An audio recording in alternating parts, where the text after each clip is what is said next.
low.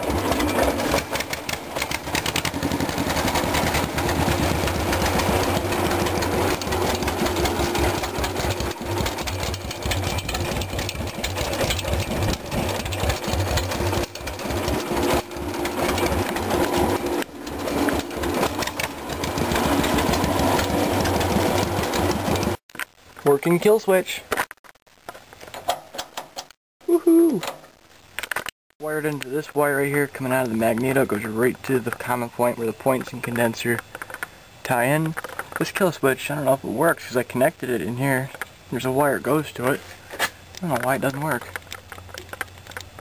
Huh. Sweet.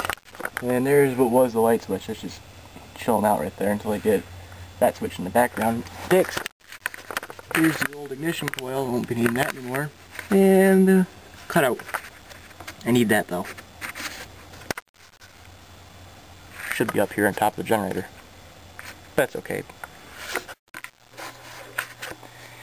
Well, I found out that this engine does actually have spark.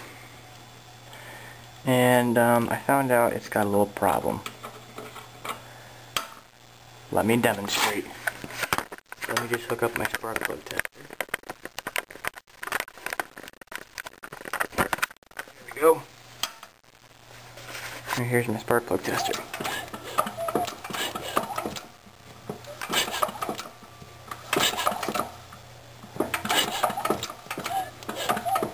Now, even though that's lighting up, the spark plug is not sparking. And if you listen closely, you can hear a real sharp snapping sound.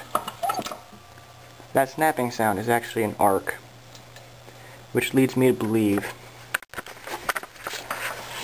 and sorry it's so dark, but this new spark plug wire that was installed, somebody must have nicked it, and it is sparking behind the flywheel somewhere.